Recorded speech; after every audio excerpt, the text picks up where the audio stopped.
Magkano? Ako masarap rin. Nagamakuha rin. Tapos, tapos na min.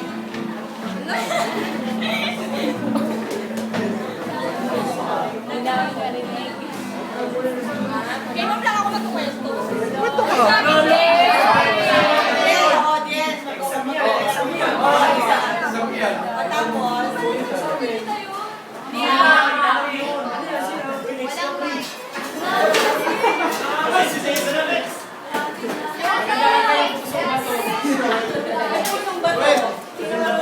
Pusong bato daw! Pusong bato!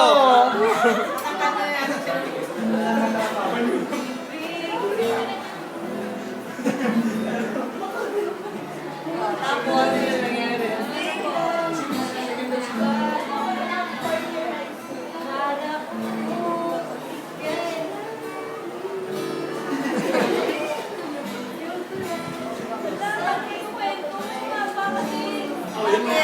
ilang years na kayo?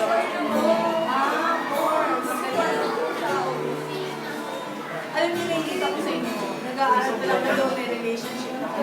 Kasi ako nag-aaral lang ng relationship. Hindi nag-grow yung emotion ko along with my wisdom. Hindi sabay.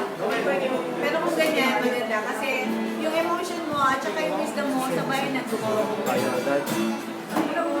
More or less, mabilis yung maturity mo in both terms. Hindi ka na masyadong maluloko. Kasi alam mo na makipag-deal sa tao.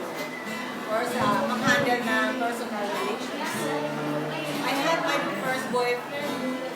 CPA na ako. So, parang bata pa rin ako. Hindi ako kumilos ng ayon sa edad ko. Because yung emotion ko naiwan. Tutuloy na daw, ma'am mo.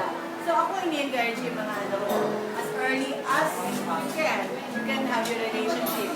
Alam niyo lang yung limitation. Kasi si scandalous. Yun lang ang iwasan. Pero when it comes to nurturing your affection for one another, okay yan.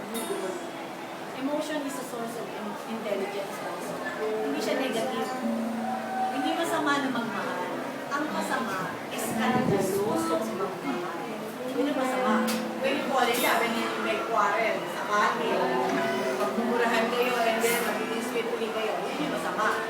But when you love, when you maintain a relationship, nagkakagaling kayo, pero na-maintain mo yung composure mo, nakulit ka, hindi ka nagsasalita sa ibang tao, ina-analyze mo, ano nasa loob mo, ano nasa loob niya. And then, kung nasettle nyo, you go again, together. Maganda yun. So, yung iba dyan, na loveless pa, baka negative pa yung attitude nyo about emotion, hindi yung negative. Ang negative yung actions natin. Kung pangit natin siya hinahandle, yun ang negative. Pero kung nag-aalala ka para sa kabutihan ng kapwa mo, at yung kapwa mo na inaalala mo, eh nag-aalala sa'yo, nakukombine yung effort nyo, mas madali yung pag-grow. May kapartner na kayo. Tuloy na ako. Hanap na kayo ng kapartner nyo. Pero huwag kapartner sa midterm. Kasi sa midterm exam, individual kayo. Hindi pwede ang kapartner doon.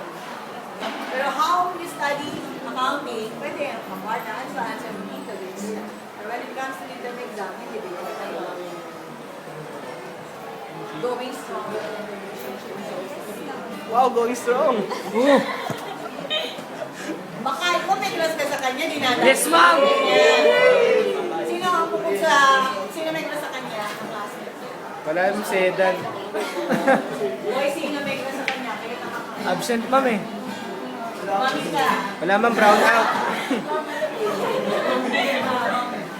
Mami ka. Gusto ba? Sige, sige. Thank you. Ano? Ma'am, may sunod pa. Anong oras na ba? Uwi na ako. Ano yun? Continue your love. Thank you, ma'am. Love question, okay? Cornea sinabi mo, Apple, hindi ka inagsalita. Ay, ayoko dyan. Hindi mo siya nagsalita. Kung sino.